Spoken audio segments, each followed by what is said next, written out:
반갑습니다. 오늘 생활문화의 이해와 방향이라는 주제로 강의를 맡은 전북연구원에서 문화정책을 연구하고 있는 장세길입니다. 반갑습니다. 오늘 강의의 주 내용은 언제나 늘 어려운 개념입니다. 생활문화정책이 나온 지 한 10여 년 이상이 넘은 것 같은데요. 여전히 많은 분들이 어려워하고 있는 게 바로 이 개념이거든요. 그래서 이 개념에 대해서 뭐 계속 중후반복 같습니다만 다시 한번 좀 살펴보고 실제 여러분께서 현장에서 활동하실 때 어떤 방향으로 앞으로 생활문화 활동을 해야 할지를 이 개념에서부터 한번 출발해서 살펴보겠습니다. 그러면 이제 바로 PT를 넘어가면서 설명을 드릴게요. 제 강의는 크게 세 가지입니다. 첫 번째는 방금 말씀드린 것처럼 개념을 한번 살펴보고요. 두 번째는 앞으로 그 생활문화 영역에서 제 생각에 강화됐으면 하는 방향으로 이른바 사회혁신형 생활문화 활동 사례를 하나를 소개해 드릴까 합니다. 그리고 앞으로 생활문화 방향이 어떤 방향으로 나아갈지 여러분이 어떤 것을 주목해서 살펴보아야 할지를 한번 설명드려 보겠습니다. 먼저 생활문화 개념 검토입니다. 생활문화라는 것이 결국 그 정책 영역이거든요. 그냥 개인이 자기가 예술 활동이 좋아서 예술 뭐 이러저런 활동을 하면 사실은 이런 개념을 알 필요도 없습니다.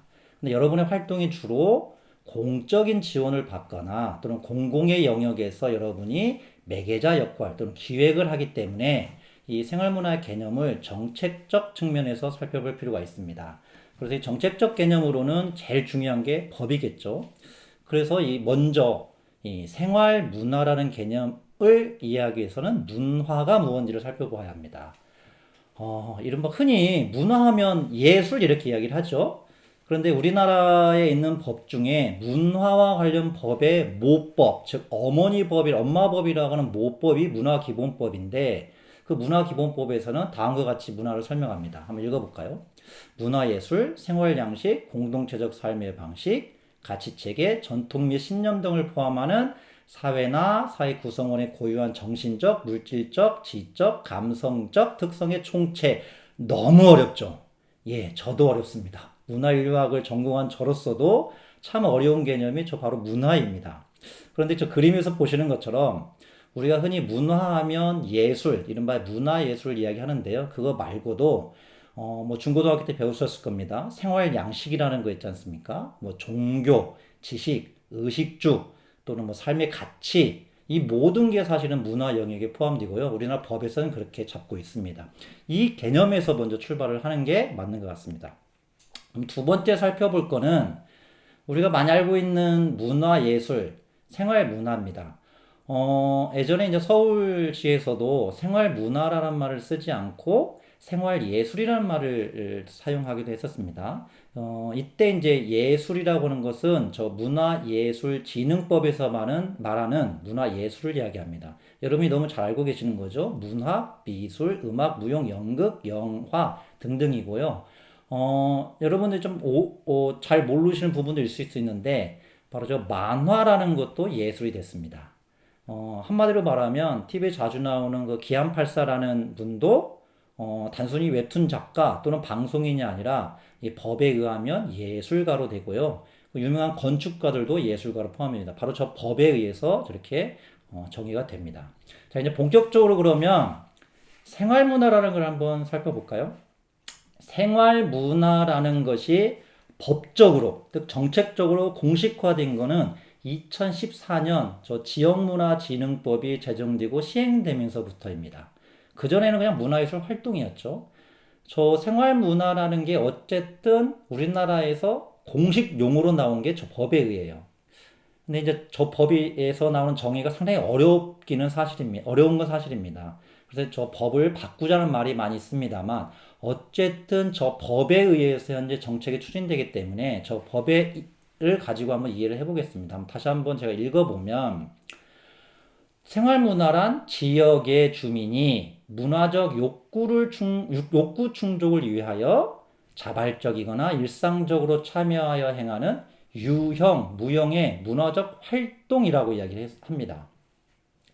이건 역시 문화의 정의만큼 어렵습니다. 뭐 이 앞자리에 이제 몇 분이 계신데 뭐 제 말을 듣고 계신지 잘 모르겠습니다만 들어보셔도 아주 어려운 말이에요. 자, 그래서 따져볼까요?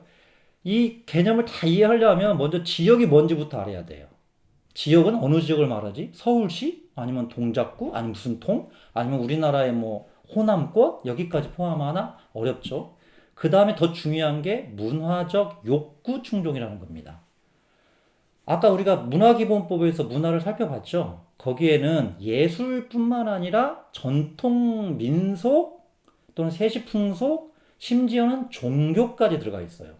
자, 그러면 예를 들어서 문화적 욕구라고 했을 때 문화의 하위 문화를 종교라고 하면 종교적 욕구 충족도 생활 문화일까요?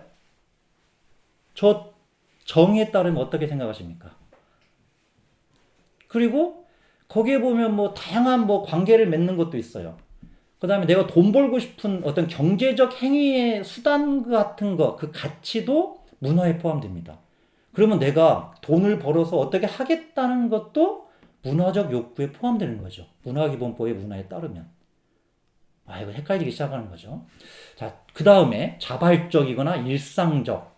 자발적인 범위 또는 일상적이라는 건 과연 대체 뭐냐? 라는 것이 또 굉장히 어려운 문제가 될 수 있습니다. 거기에 유형, 무형의 문화적 활동이라고 해서 문화가 또 나옵니다. 아까 앞에서 예를 든 것처럼 그럼 유형, 무형의 종교적 활동, 유형, 무형의 경제적 활동도 생활문화 영역인가? 그럼 여러분이 생활문화 활동을 기획하거나 매개 활동을 하는데 그럼 내가 시장에서 돈 버시는 분들 돈 잘 벌게 도와주는 것도 생활문화인가? 아니면 내가 예를 들어서 특정 A 종교단체가 포교 활동을 열심히 하는데 거기에 내가 도움을 줘. 그분들이 더 포교 활동을 잘하도록 내가 도움을 주는 게 생활문화 활동인가? 라고 생각할 수도 있습니다. 이게 법적인 정의가 이렇다는 거죠. 그래서 우리가 실제 개념을 이해할 때는 좀 더 구체적인 사례를 토대로 살펴볼 필요가 있습니다. 한번 예를 들어보겠습니다. 이제 여기 계셨으면 제가 한 분 한 분 지목해서 살펴볼 텐데 그러지 못해서 이제 화면으로만 한번 생각을 해보시기 바랍니다. 아래 총 6개의 사례가 있습니다. 이 중에서 여러분이 생각하는 생활문화에 해당하는 활동을 한번 골라봅니다. 첫 번째, 생활문화센터는 아시죠? 동네마다 있는 저 문화센터가 생겨 있습니다. 그 박근혜 정부 들어서서 생긴 거거든요. 거기서 기타를 배웁니다. 강의를 참여해서 기타를 배우는 것. 두 번째, 동네 게릴라 가드닝에 참여한다.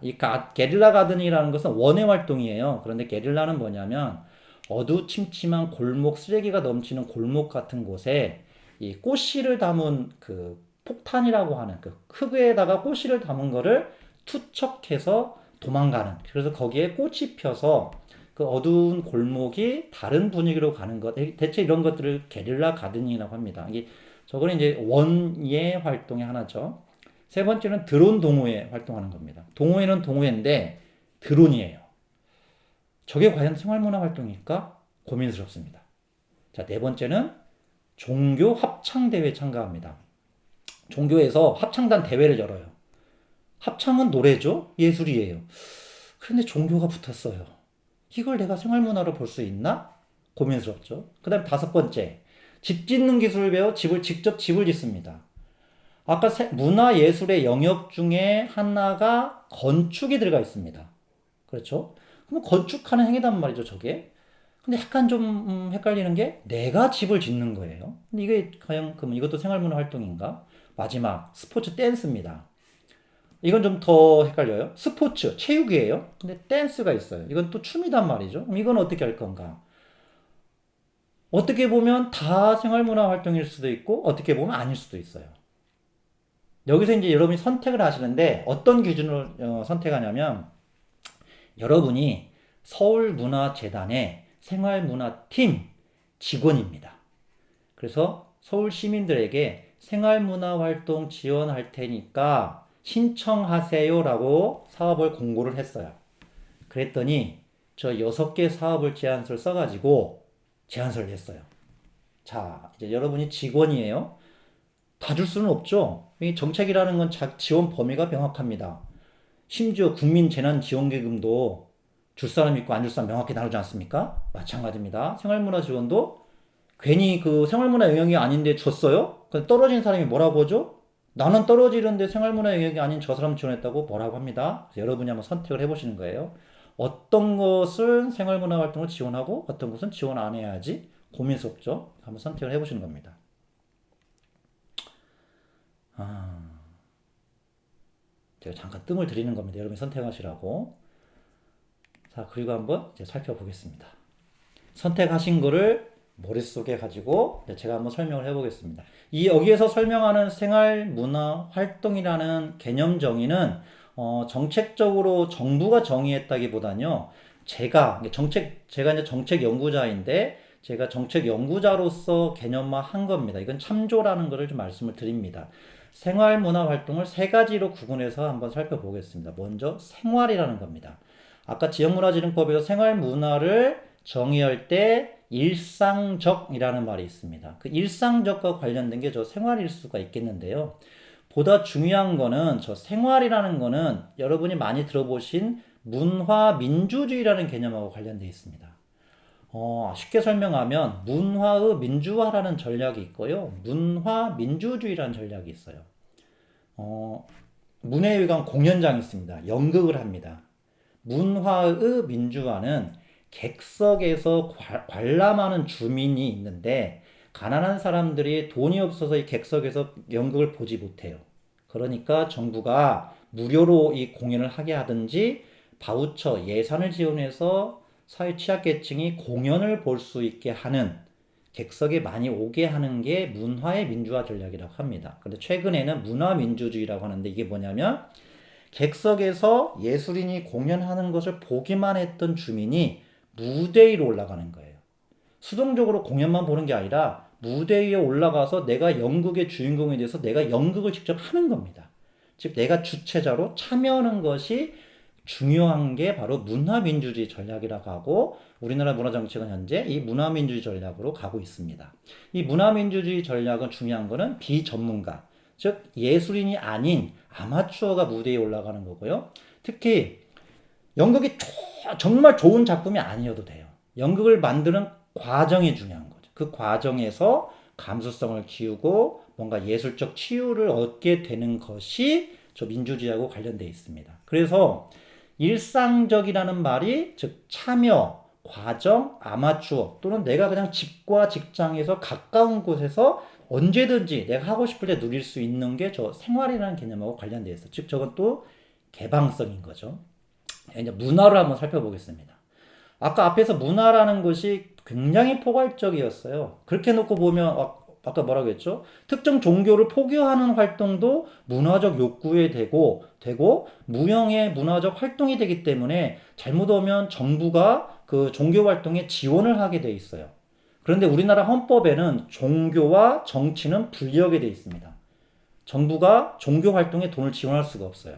그거 안 되는 거죠. 그러면 여기에서 말하는 문화를 어떻게 볼 것인가 하는 거죠. 아주 쉽게 풀어서 보면 생활문화 개념을 정부가 저게 말을 붙인 거는 간단해요.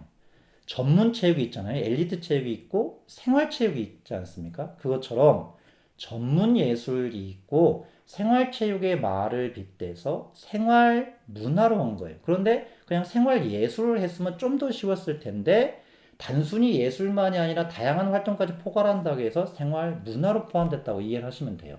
그래서 이 생활문화정책에서 말하는 저 생활문화의 문화는 사실은 예술의 활동이 굉장히 제일 중심적입니다. 강합니다.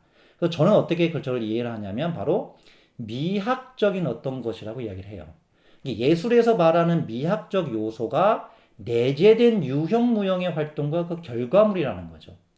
어떤 장르적 예술, 즉 미술활동, 음악활동 이렇게 장르적으로 판단하는 게 아니라 내가 하는 어떤 활동이 미학적 요소가 있어서 그런 미학적 욕구를 충족하거나 미학적인 결과물을 만드냐가 중요한 판단 기준이 돼야 하지 않을까 생각을 합니다.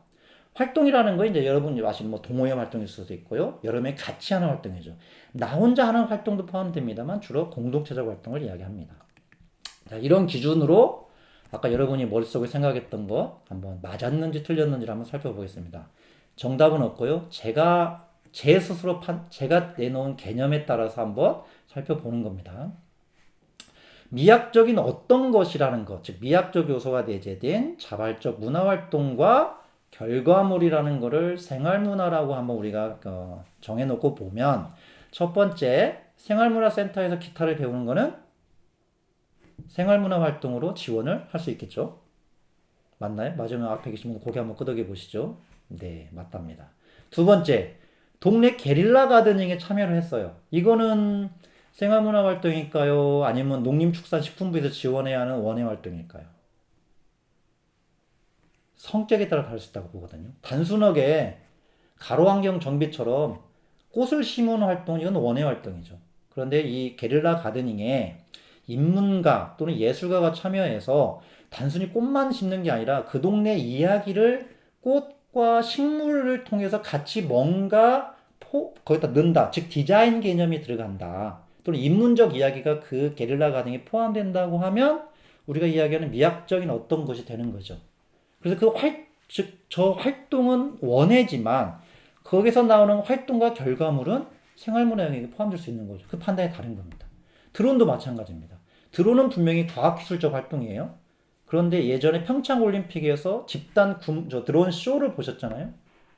요즘 그런 쇼를 많이 하지 않습니까? 드론 쇼를.